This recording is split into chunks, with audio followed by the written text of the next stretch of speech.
Okay, so we are back with biology revision, and it is getting really close to paper one, like incredibly close. We are 5 days away now, which means we really don't have long to get everything revised. I'm getting a little bit nervous, to be honest, because while yes, I'm okay at biology, I've done well in mocks, I honestly haven't been revising much as of the last couple of weeks. I've been that focused on history and all of the mocks for that, but I haven't even considered revising for biology yet. So I am loading into the AQA website.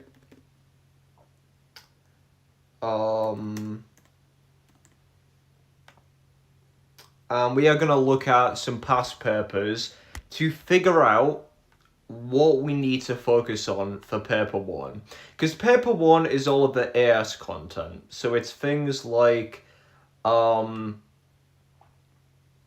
it's things like, you know, biological molecules, cells, genetics, and then of course mass transport. That's the one I forgot. So let's have a look. Exam series, right. I heard that the hardest paper to do is 2018, I think. So can we get a look at this? We can't. There's no paper one. Okay, can we look at 2017? Why is there no paper one? 2019 it is, I guess. Or what about 2021? Hold up.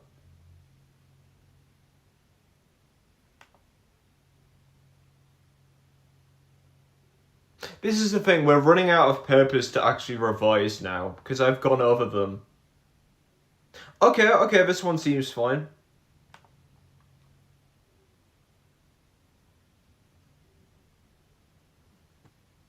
Yeah, this one seems fine. Okay. Paper one. Let's get into things. Describe the induced fit model of enzyme action and how an enzyme acts as a catalyst. Okay, induced fit model. The induced fit model is different to the lock and key if we assume that this is our enzyme and this is our substrate. The idea is that the substrate...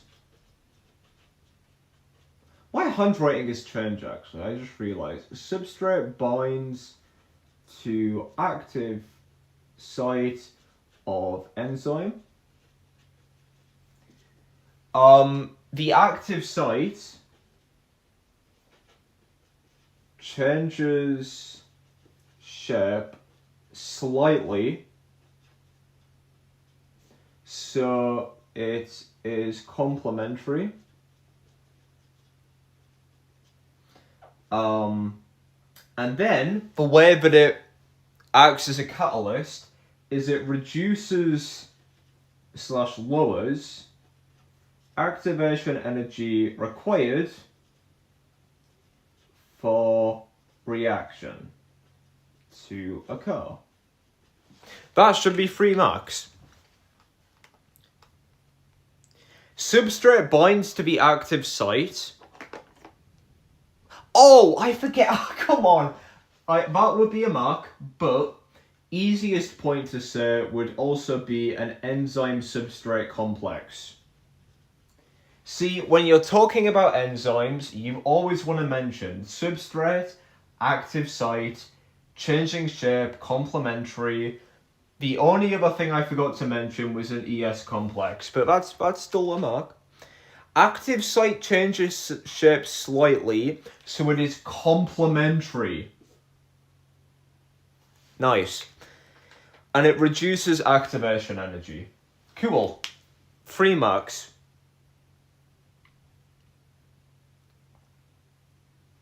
Three marks. We'll keep track. I'll keep track. So we're going to say 1, 2, 3. Oh, I am not checking chat. If people say stuff in chat, I might not be able to read it right away. I do apologize. Okay. Next question.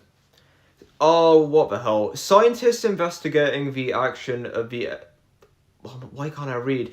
Scientists investigated the action of ATP synthase. They made reaction mixtures, each containing ATP synthase, a buffer, and substrates. One of the substrates required is inorganic phosphate. Tick one box to show which other substrates must be added to the reaction to produce ATP. ADP. That's the easiest mark ever. ADP plus PI ATP. And it's obviously catalyzed by ATPase. Nice. Yes, okay. 4 marks, not bad. Not bad considering that's the first question. The scientists investigated the effect of concentration of inorganic phosphate on ATP synthase activity. After 2 minutes, they stopped each reaction and measured the concentration. So we have a graph that looks like this, and then it flattens out, which is a pretty standard, graph. Suggests and explain a procedure the scientists could have used to stop each reaction. Okay. That would just be something simple, like... Okay, well, hold on. Let's quickly plot this out. That's going to be concentration of ATP produced. So more ATP is being produced because of this reaction.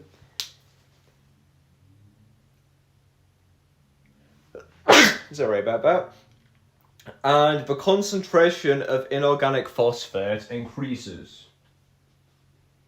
So they're doing it at 0, 10, 20, 30, 40, 50, etc. So obviously they need to stop a reaction to measure the concentration. How do they stop a reaction? Well, ATPase is obviously an enzyme. It's an enzyme-controlled reaction. So there are a lot of ways you can stop an enzyme-controlled reaction. You could heat it to denature the enzyme. You could add acid to denature the enzyme. I think what they're trying to ask you here is just how would you stop a reaction? So we'll give the old generic, I don't know whether just saying increased temperature would be enough, or whether you would have to say a specific one. So I'm going to say add acid, and that will denature ATPase enzyme, which will stop each reaction. Stopping reaction. Let's have a look what the mark scheme says. Boil or add acid, which denatures the enzyme.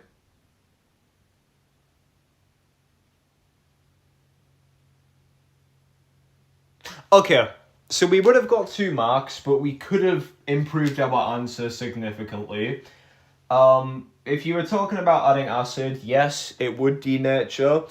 But a little bit else we could have added is literally the generic, it prevents enzyme substrate complexes from forming.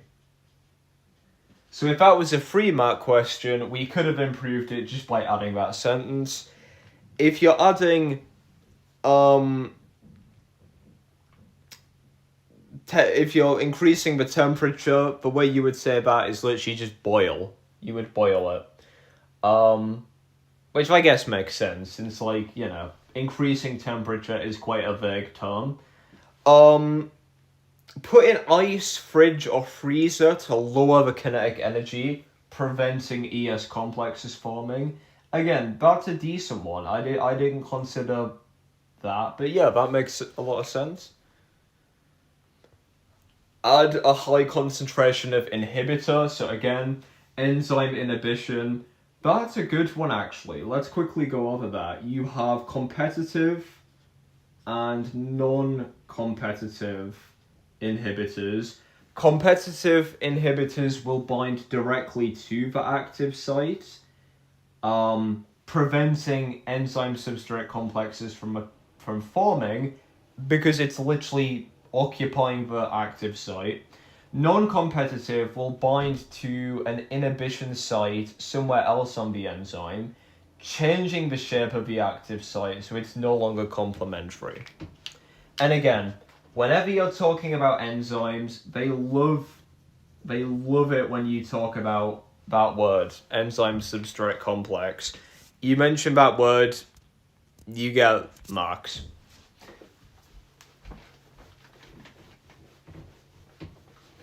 Okay, fairly decent so far. I'm not complaining. Explain the change in ATP concentration with increasing inorganic phosphate concentration. Right. So again, going back to our graph, it's showing that as we increase the concentration of inorganic phosphates, the concentration of ATP is produced. And it's saying, explain the change in ATP concentration. So, if we're increasing the amount of inorganic phosphates, that is obviously going to be increasing the number of substrates. Then obviously we can refer to the reaction ADP plus PI is ATP. What else would we say here? Is it wanting us to refer to this bit, the plateau of the graph? I guess you could say catalyzed by ATP synthase when all active sites are saturated.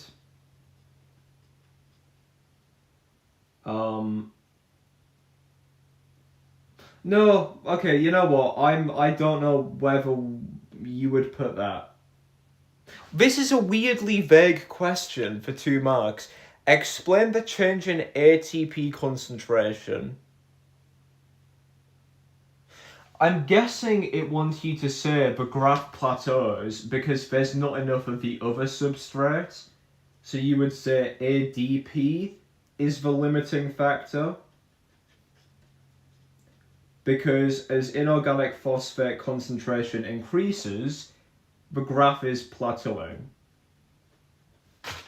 Let's have a look at the mark scheme. I don't know what it wants us to say here. With increasing PI concentration, more enzyme substrate complexes are formed. Right, well that wasn't what I really thought it wanted us to say. That's a bit annoying. At or above 40, all active sites are occupied, or... Wait, enzyme concentration is a limiting factor. That's not what I interpreted, to be honest. Okay, so we were completely wrong for this question. We would have got no marks. Completely wrong. Maybe if we got lucky, we would have gotten a mark for this.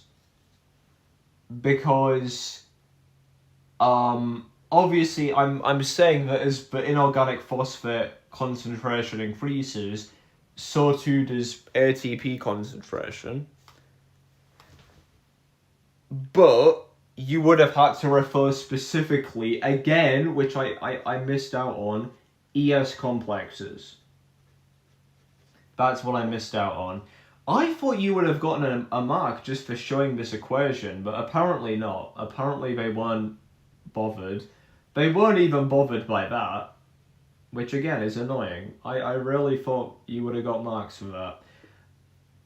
I said ADP concentration was a limiting factor, because if you're rapidly increasing the concentration of PI, but yeah, it makes more sense, but it would be the more obvious answer. It would be ATPase concentration is the limiting factor. Which makes more sense, honestly. I don't know why. I swear I literally said that, and then I changed my mind. Rule 1 of, like, doing biology papers, don't change your mind about something, because if it's a common sense answer, you're likely gonna get it wrong. Because the mark schemes are really stupid, and they make no sense. Explain the advantage for larger animals of having a specialized system that facilitates oxygen uptake. Oh, what does it want us to say here? Explain the advantage. Larger animals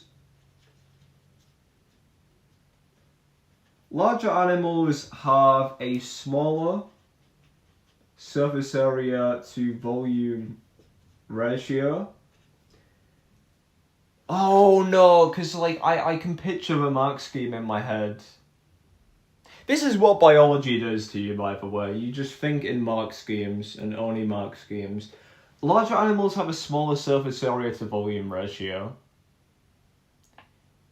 So, not all cells are going to be able to access oxygen via...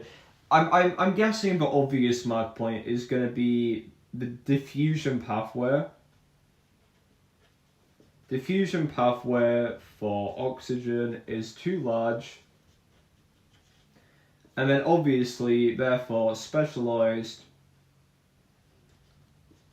So they have a specialized systems. So all cells can access O2. No idea if we hit the ball on that. Let's have a look. Larger organisms have a smaller surface area to volume ratio. So diffusion pathway is too large. The mark scheme says overcomes a long diffusion pathway. So we wouldn't have needed to talk about that. Would we have gotten a mark? I think we would have gotten a single mark though.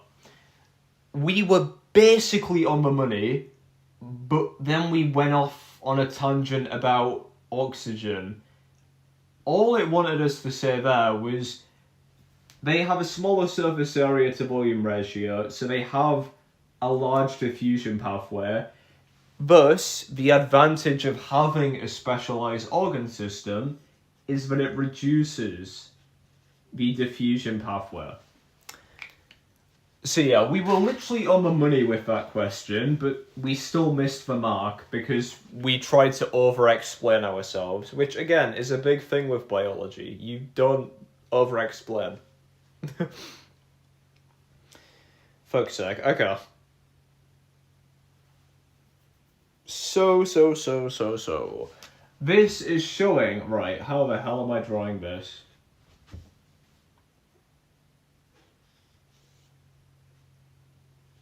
I've never seen this question before. This is weird. This is showing two models of oxygen uptake found in animals.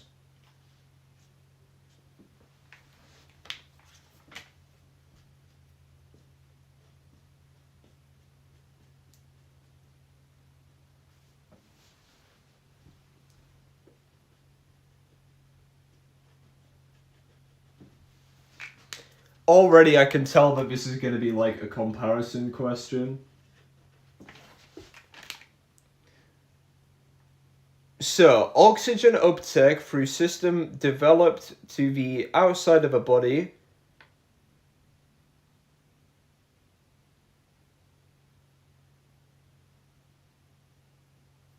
So, for example, fish gills, human lungs. So, oxygen enters here. Oxygen leaves. Wait. It's uptaking oxygen.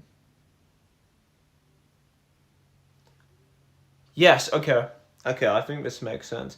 Suggest how the environmental conditions have resulted in adaptations of systems using Model A rather than Model B. Oh, what the hell? What? What does this mean? How the environmental conditions have resulted in adaptations of systems using model A rather than B. What does this imply? This is things like fish gills. This is things like human lungs. Is it because A has a larger surface area? Right, let's state the if we don't know what we're talking about, let's state the obvious. Model A, oxygen uptake occurs outside the body.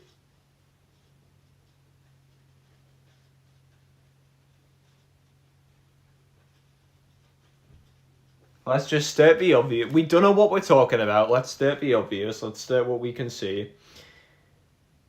How environmental conditions have resulted in organisms using A rather than B. I'm gonna say it's something to do with O2 concentration in water is less than O2 concentration in atmosphere. I don't know. Let's look at the mark scheme. I have zero idea. Water has a lower oxygen partial pressure, so system gives larger surface area. Oh no, we could have got this! We could have got this! Shit! We could have actually got this question right. No, we were on the right track. Oxygen concentration in water is less than oxygen concentration in the atmosphere. So, having oxygen outside the body, as I just said, I said large surface area. I said it. No, this is tragic because I could have gotten a mark. I'm gonna give myself a mark just because I was on the right track though. I don't think I would get a mark if I actually did this exam-wise, but I need to start stating what I see.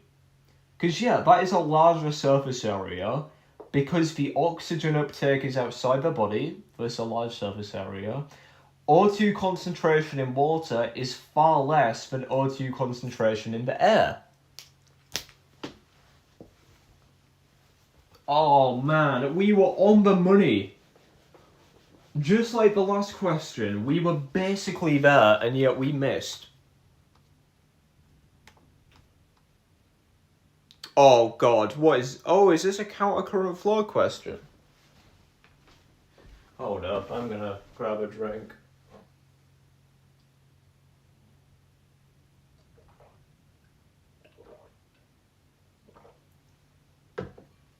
Gulp. Yeah, let's have a look at this. Figure 3 shows changes in concentration of oxygen in two gas exchange systems. Oh, Jesus Christ, what?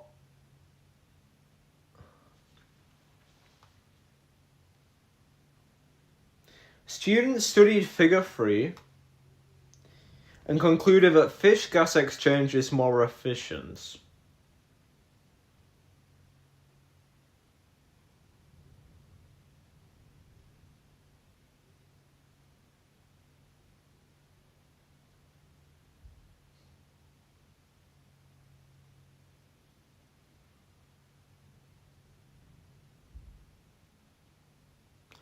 Oh, I have no idea. For 2 marks? I don't even want to draw these because these are so complicated. And I wouldn't have time in an exam to study these.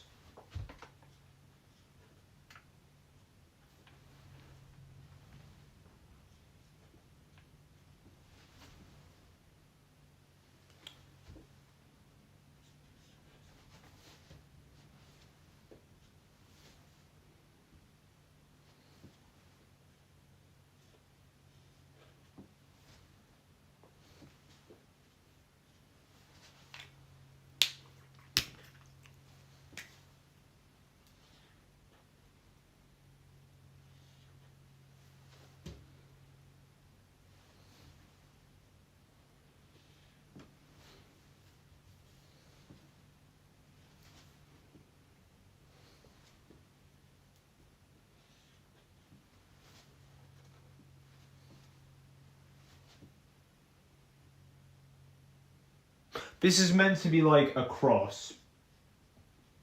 I'll just draw it like that. Okay, so clearly, I think it wants us to allude to the counter current flow here.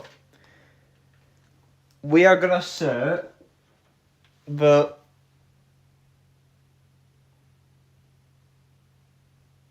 the fish exchange is more efficient because it runs in a counter current flow.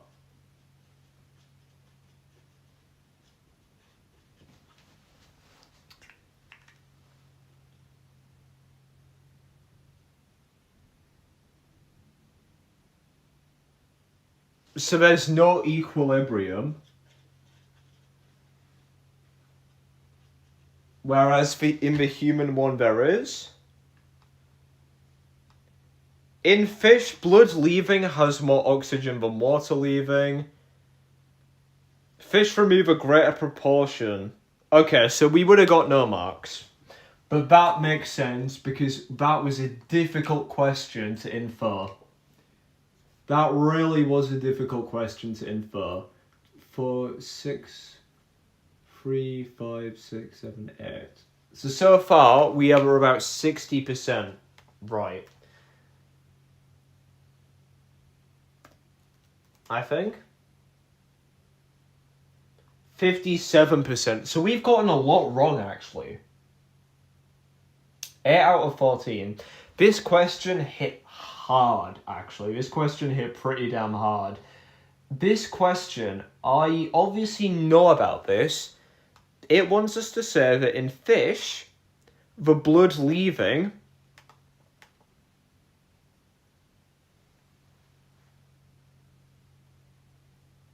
has a greater concentration of oxygen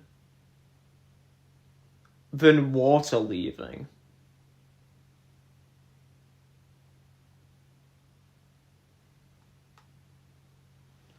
Honestly, that will be a nightmare of a question. This graph doesn't make a lot of sense as is.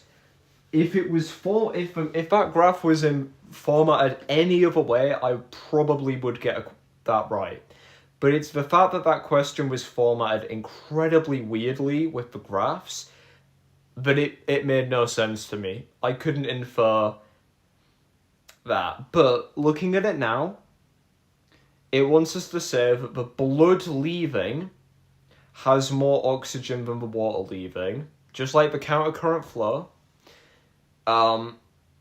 So fish remove a greater proportion of oxygen that they take in. Again, I would have got no marks, but...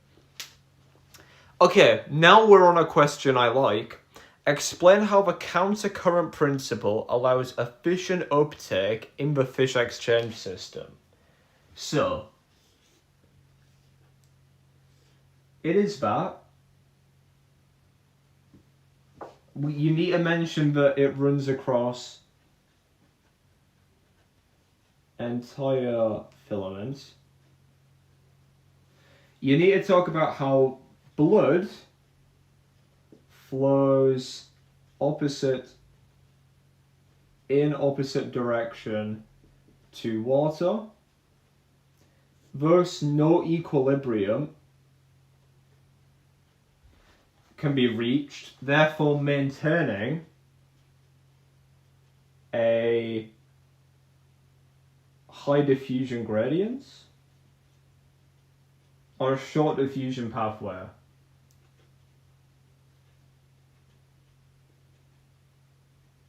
I think that that's right. Blood and water flow in oxygen in opposite directions, so a concentration gradient is maintained. I said maintains a short diffusion pathway. Probably not. Probably would have gotten a mark for that. Again, I'm being strict on purpose here.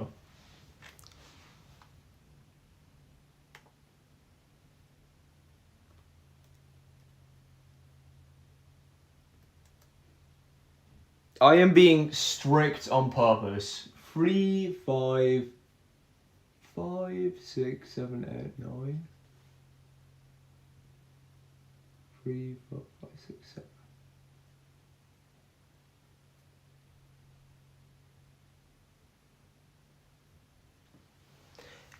I'm being incredibly strict on purpose here because I know that in an exam they will mark it strictly. They won't give me any second chances. So yes, I am going to be harsh and I'm going to say that I would have gotten a mark. 1 mark for saying blood flows in opposite direction to water. What I should have said is that maintains a constant diffusion gradient. And then I would have gotten half a mark for talking about it being throughout the entire length of the filament. So I was, again, with this whole question 2, I was right on the money every time, but somehow I've been off. I was right on the mark point, but I've just been a little bit away from it, meaning I couldn't get the mark. Which I think shows that I think this is a good thing. Because it shows that at least I know what I'm talking about, right? I'm not just waffling for the sake of waffling. I know what I'm talking about. I just can't explain it the way the mark scheme likes. And we're not done. We're not done. This is a math question. Bats are flying mammals, shrews are ground-living mammals. Calculate how many times the lung volume per unit of body mass of a bat is greater than that of a shrew. Give 1 suggestion to explain this difference. Oh, God. What? Okay. So, bats, shrew. This is 3 marks. We need to bank this or we're going to start to get below 50%. Remember, 51% is approximately a B, 60% is an A, 70% is an A star. If we're not in between that 55 and 65%, then we're getting below a B and we're failing. So, mean body mass. 0.096. And this is in kilograms. And lung volume in centimeters cubed. Lung volume of 12.48. 0.72. 0.024.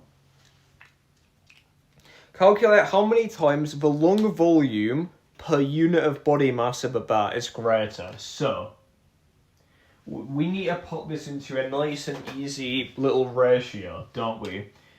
0.096 kilograms is equivalent to 12.48 centimeters cubed. So we could easily divide this by 0.096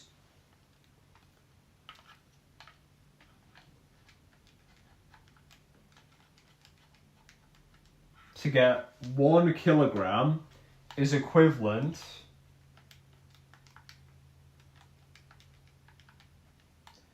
to 130 centimeters cubed.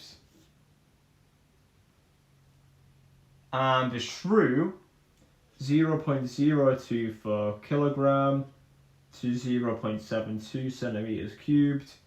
We divide by 0.72, sorry, by 0.024.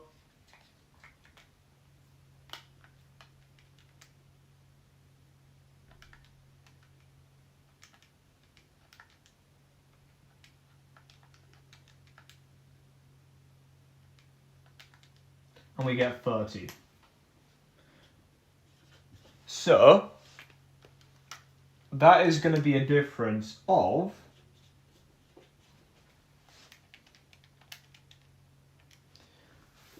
4.3 recurring times greater. Can we just look at the mark scheme, see if we got any of that right?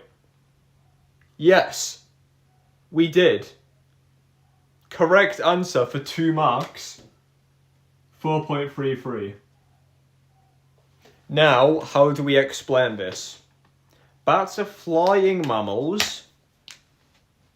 So, they are flying. Because they are flying further from the ground, their lungs are going to need... Oh, what do we say here? There's two answers I could give.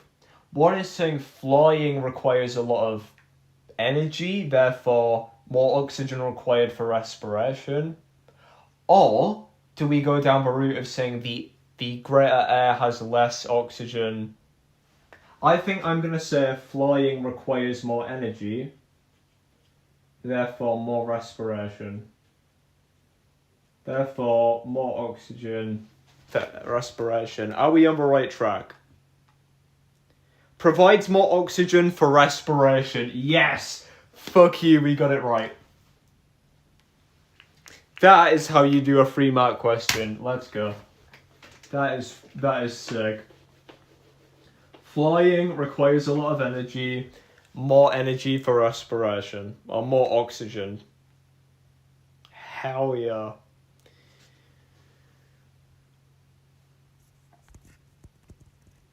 Okay. Now we're back in the game.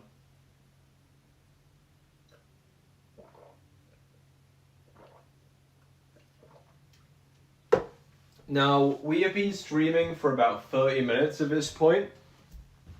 Oh shit, nearly 40. Now, if we were in an exam and I had only gotten to question 3 by this point, I would be panicking. Because that only means we'd have an hour 20 left. That's not long at all. It's taken us about 20 minutes per question. But obviously, I'm streaming. I'm talking about this. I'm thinking about it logically with you guys. And we're revising. If I was to answer this properly, I'd likely drop a lot of marks. But anyways. So we have gotten up to question 2. 3, 4, 5, 6, 7, 8, 9, 10, 11, 12. 12 correct. 3, 4, 5, 6, 7 incorrect. So, that is, out of 21 marks,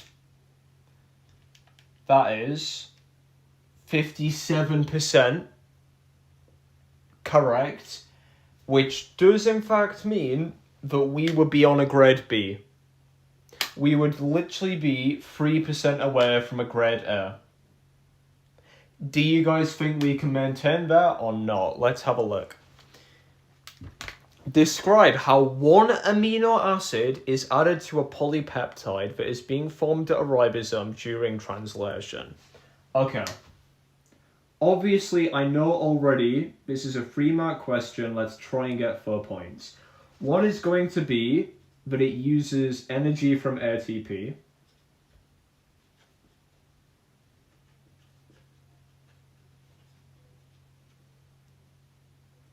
Another mark is going to be it's a condensation reaction, forming a peptide bond.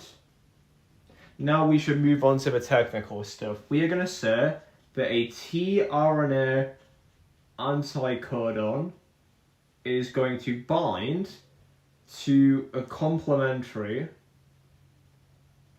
mRNA codon. The tRNA molecule is going to bring the specific amino acid. Then a condensation reaction will join that amino acid to the peptide chain, forming a peptide bond using energy from ATP. Are we right? tRNA brings specific amino acid to ribosome. Anticodon on tRNA binds to codon, so 2 marks. Amino acids join by condensation reaction using ATP, or amino acids join to form a peptide bond using ATP. There you go. That is 3 marks. Only thing I might have got wrong there is the order. I got it in a wrong order. tRNA brings a specific amino acid because it's already carrying it. It doesn't bind and then go out. So when it's in the ribosome, I'm just drawing it insanely crudely, and we have our long-ass string of, mRNA. tRNA is going to bind, but it's already carrying the amino acid with it. I don't know why I drew it like a person. It's already carrying the amino acid with it. It's going to bind to the anticodon. So, the correct way to write this question would be tRNA brings a specific amino acid to the ribosome. tRNA anticodon will bind to the complementary mRNA codon. The amino acid will bind. It will join to the polypeptide chain via a condensation reaction, forming peptide bonds via ATP, something like that. But that is 3 marks. We seem to be nailing these 3 mark questions. We've gotten three of these right so far. Whoa, it's a codon chart! I like codon charts. Crystalline is a structural protein found in the human eye. An inherited disease that leads to blindness is caused by changes in the properties of crystalline. The replacement of the amino acid ARG with GLY causes these changes. Suggests why this amino acid and replacement changes the properties of crystalline.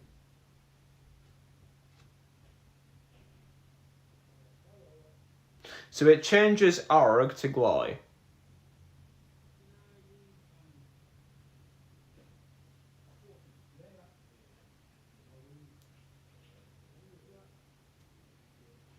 Okay, what we should mention is that ARG to GLY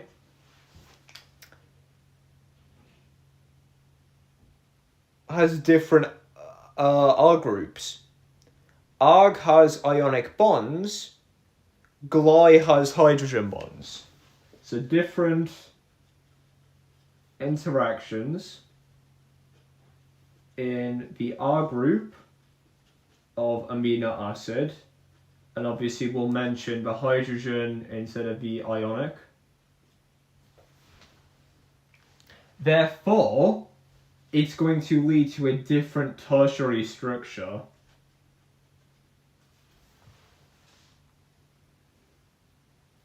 Thus, the properties of a protein will be different. Are we on the money? Hydrogen bonds form instead of ionic bonds, which changes the tertiary structure. Fuck yes. Different interactions, and I obviously... Again, I'm writing spark notes. I'm writing bullet points. I'm not actually writing this how I would in an exam. Obviously, I wouldn't write this shit in the exam. But, yeah. Hydrogen instead of ionic, therefore leading to a different tertiary structure. Therefore, the protein is different. 2 marks. And that was a nice 2 marks as well.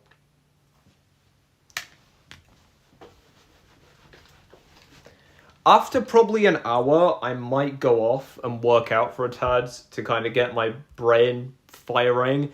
And then I'll come back on later tonight. I think I'm having tea at like 6 or 7, so I could easily work out for an hour or half an hour, relax for a tad, and then come back on.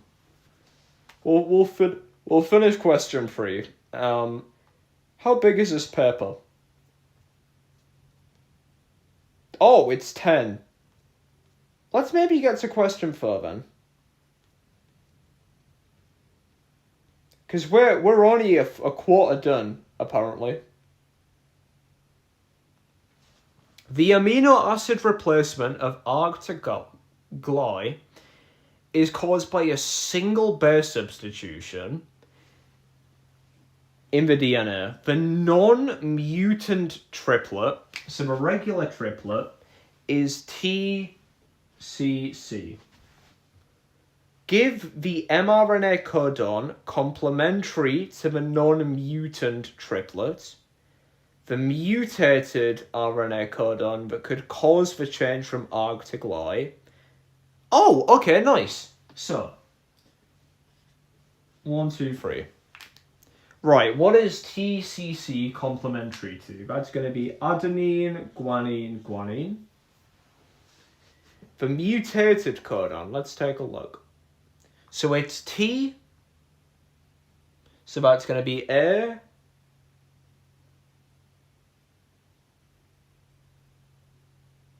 G,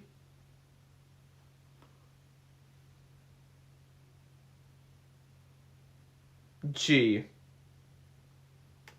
And it's an arg, right? And it's going to a gly. So A, G. For it to go to a gly, it could be A, G, A?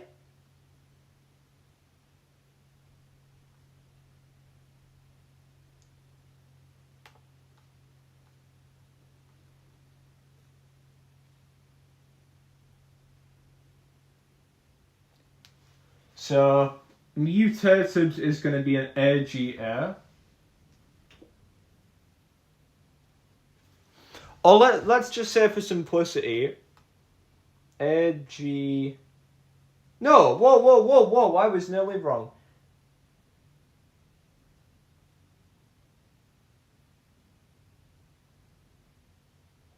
Whoa, am I wrong?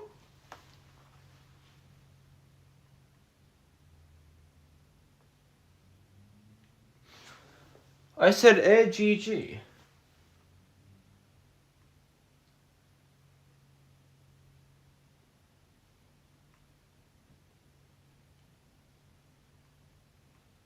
Let's say GG.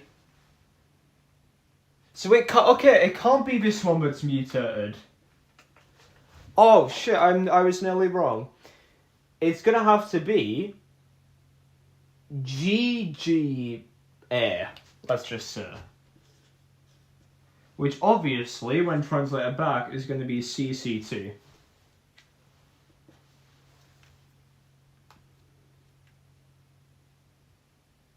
Wait, single base substitution? Oh no, wait, so... okay, so it's going to have to be GGC? No. What?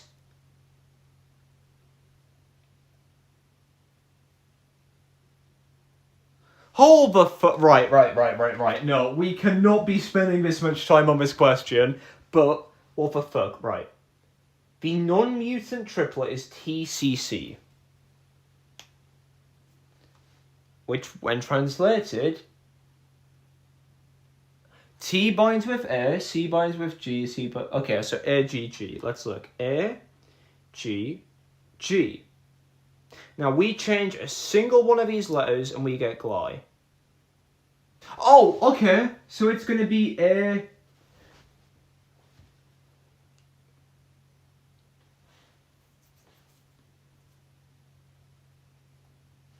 It's going to be G...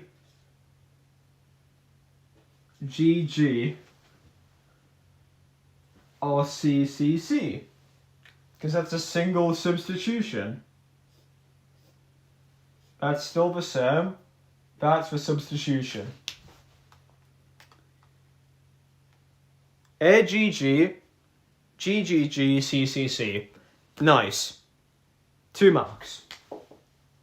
That took way longer than expected.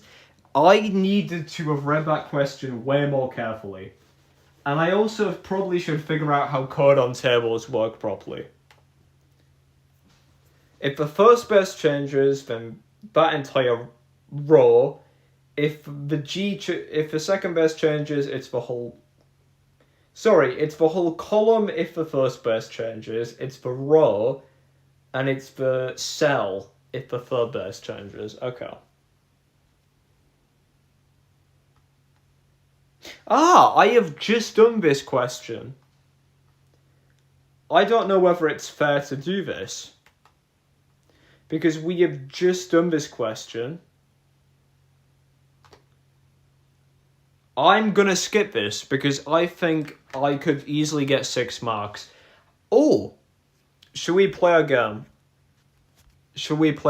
Let's do double or nothing.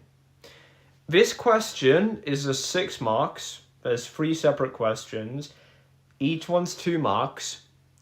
If I don't get at least 4 out of 6, then I have to give myself nothing. If I get 4 out of 6 or higher, I keep the marks. Let's do it. Suggest 2 ways the student can improve the quality of the scientific drawing. Okay.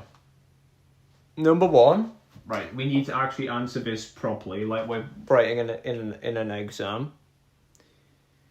I would say no sketching of lines.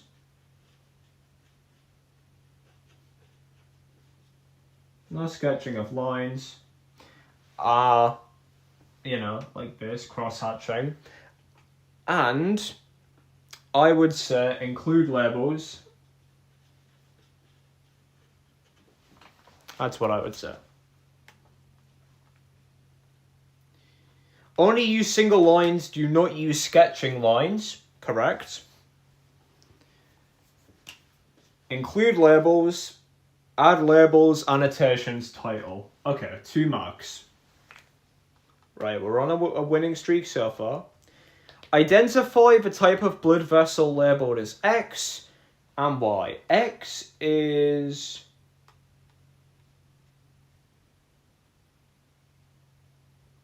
X is an artery.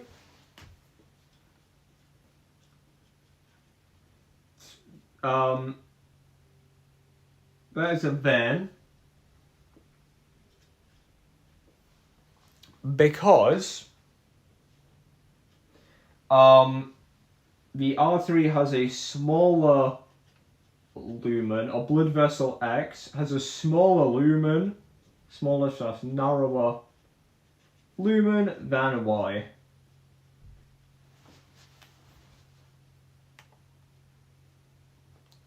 Blood vessel X is an artery, blood vessel Y is a vein. Difference in lumen size or difference in wall thickness. Okay, once again 2 marks. We are on a winning streak. Let's keep this up. Describe 2 precautions the student should take when clearing away after the dissection.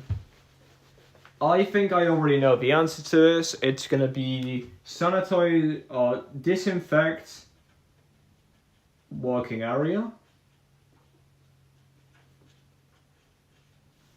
And dispose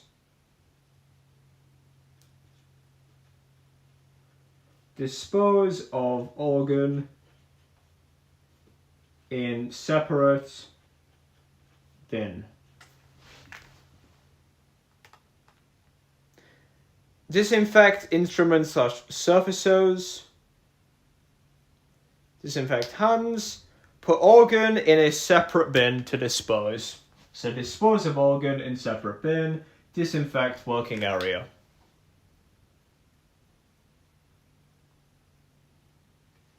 Cool, 2 marks.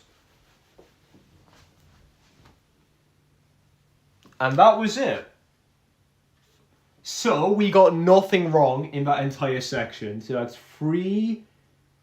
Now, I am gonna, just because I've seen the mark scheme before, I'm only giving myself half marks though. I'm cutting off 3 marks.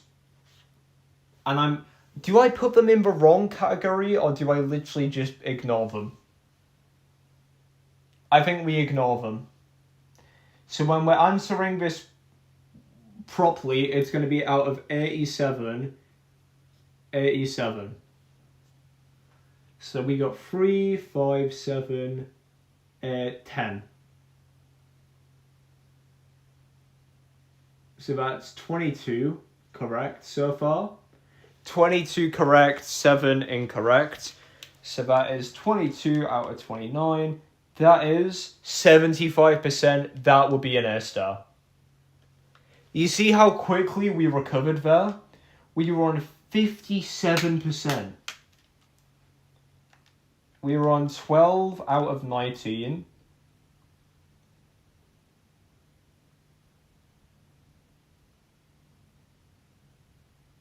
Wait.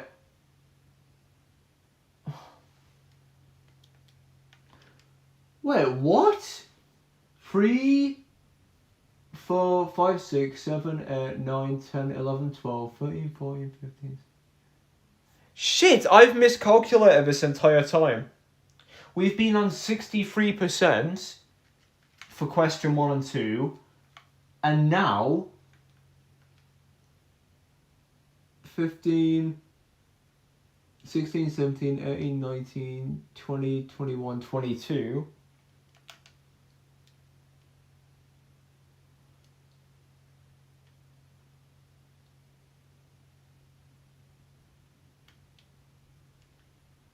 Out of 29?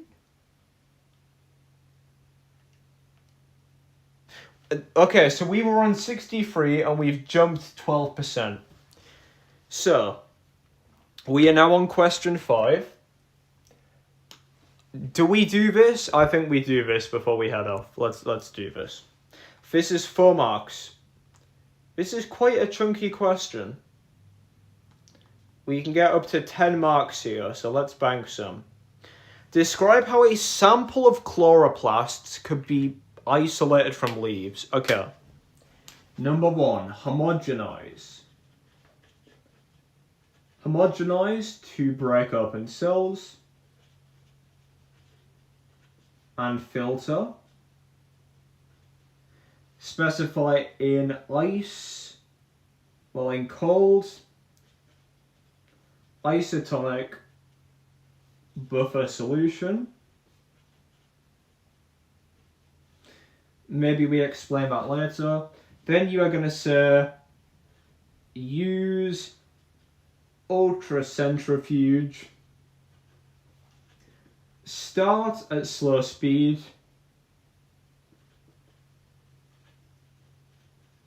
start it at the slowest speed. This will give you a pellet rich in nuclei. Then remove pellet. Oh, use ultracentrifuge on homogenate.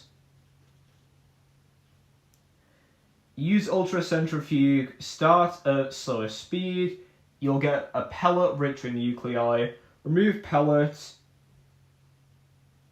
Use centrifuge again at faster speed, and the pellet will be rich in chloroplasts.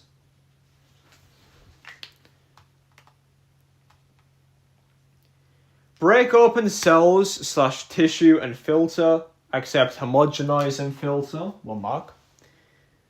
In cold, same water potential, pH controlled solution. Yes, so 2 marks. Centrifuge and remove nuclei / debris. So I said use at slower speed. Spin at higher speed. Okay, so we waffled a lot here. We waffled a lot. Yeah, we would get all marks, but we waffled a lot. What we should have said is literally centrifuge and remove nuclei, and then centrifuge at higher speed to extract chloroplasts. So let's quickly rewrite this. Literally just centrifuge the homogenate and remove nuclei / debris. Centrifuge at faster speed and allow chloroplasts to settle. Okay, cool. That is well and truly a nice 4 marks. We could have worded it better, but we didn't, but we still knew what we were talking about. Is this a math question? Scientists grew two groups of plants. Control plants with all inorganic ions needed, iron-deficient plants with all inorganic ions needed except iron ions. After 1 week, the scientists measured the mass of protein and the mass of chlorophyll in the chloroplasts, isolated from leaves. Some proteins found inside the chloroplast are synthesized inside the chloroplast. Give one feature of the chloroplast that allows protein to be synthesized inside the chloroplast and describe one difference between this feature. So the feature is it contains 70 S ribosomes. Meanwhile, the rest of the cell contains 80 S ribosomes.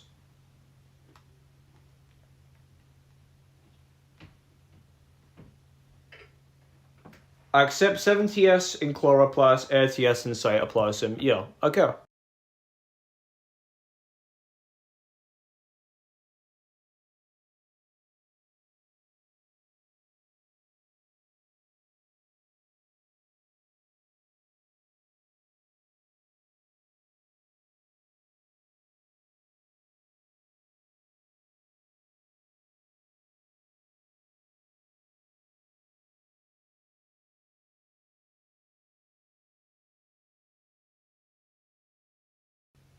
To be honest, this paper is like incredibly easy. I can't even lie. Like, so far there's been minimal challenges.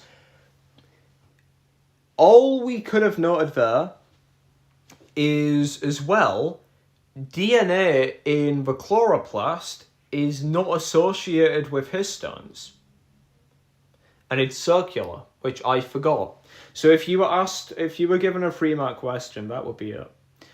The ratio of protein to chlorophyll in control plants is 9:1. Calculate it in iron deficient. So it's 9:1. Protein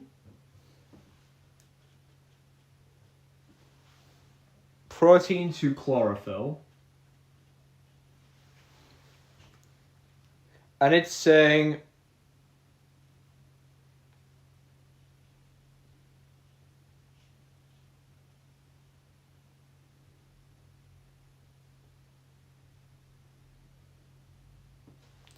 mass of protein / percentage of control.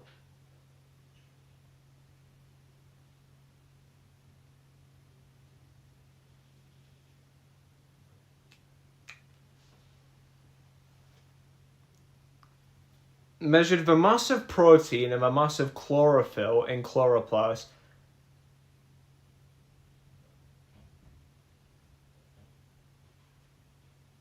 I'm really confused here. What does this mean? Does it mean that it should be like 9:1? Or 9:6? 60:90? Is that our ratio? Or 6:9?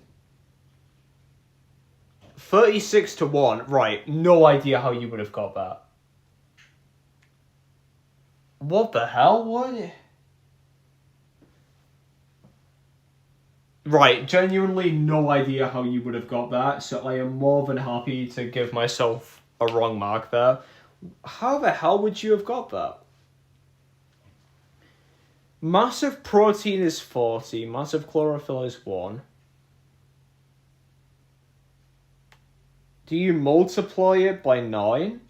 Oh shit, maybe that's what you do. Because it's saying here it's 40:1. Maybe you literally just multiply that to get 360:1. But then how would you have got 36:1? Surely that would be 36 to 0. Oh, 10. Yes, that's what you would have done. You would have just multiplied it. Fuck, okay, I could have got that.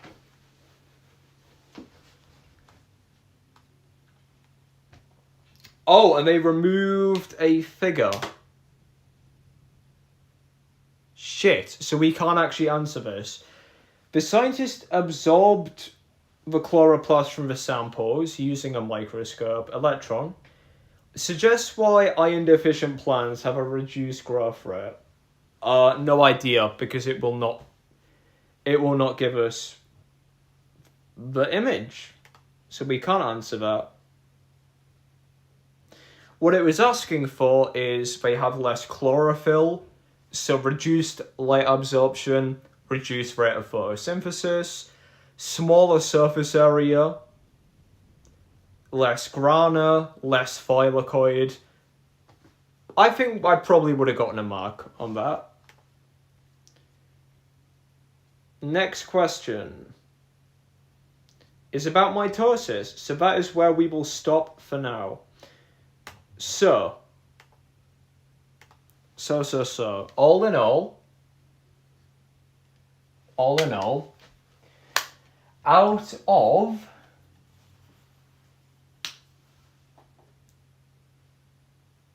28, we got out of 36 marks, we got 28 correct. We only dropped 8 marks, which gives us 77.7% correct. If we have a look at the grade boundaries for 2021, I'm telling you that these grade boundaries are going to be very low because of how easy this paper is.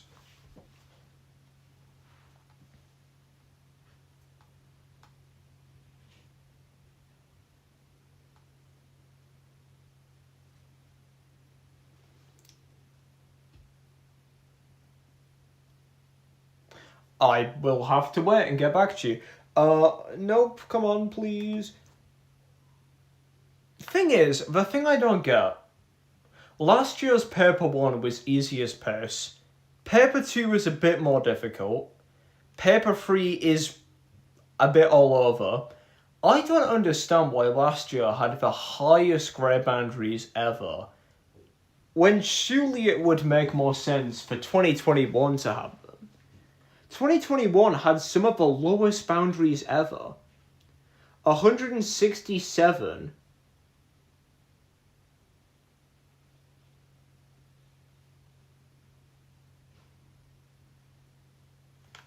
Where? 168 out of... You would need 64% for an A star. Well, we definitely got that. Last year, would I have gotten an A star if this was last year's paper? I would have. I would have been 4% off getting an A star. Okay. So. That was honestly not bad. I will definitely do the rest later because I can't even lie, that was fun. Like, the thing about revising biology is if you get in the flow, you get in the right mindset, it's fun. It's actually enjoyable to revise. It is not enjoyable when you have a horrible paper that you are being forced to do. It is fun if you're just minding your business. Oh. Thank you. Hello. I didn't even realize someone left a comment. I appreciate that. What the hell?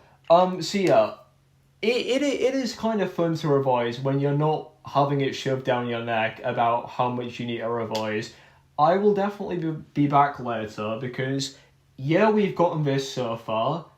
It does not mean that we will get the same if we do the rest of the paper. There's a question on mitosis which looks a little bit difficult. And obviously if the grade boundaries are that high, it means there has to be a challenge somewhere. So yeah, that's all that I really have time for now. I will be back later. Pretty decent paper, honestly. I would give that like an A star. That's the easiest paper I've done in a while.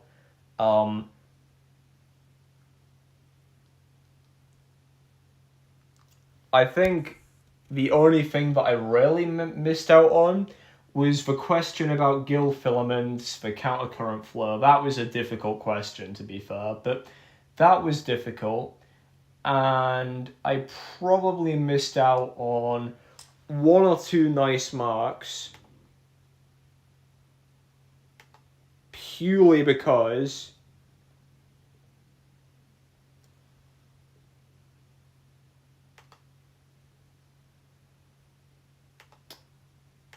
right, let's have a quick look actually. There's a question on mitosis, which is 5 marks, okay.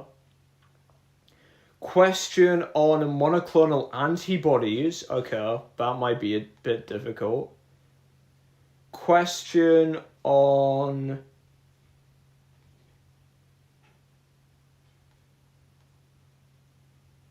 triglyceride formation and fatty acids in general, okay, might be decent. And the big final mark questions, oh wait, there's a massive question on elements found in molecules. There's a population question. There's barely any populations and ecosystems here. Question on semi-conservative DNA replication. There's a question on the structure of DNA, that's a big 5 marker. And 5 ways substances can move across the membrane. That is a lovely question. Simple diffusion, facilitated diffusion, active transport, co-transport, osmosis. So yeah, see you guys.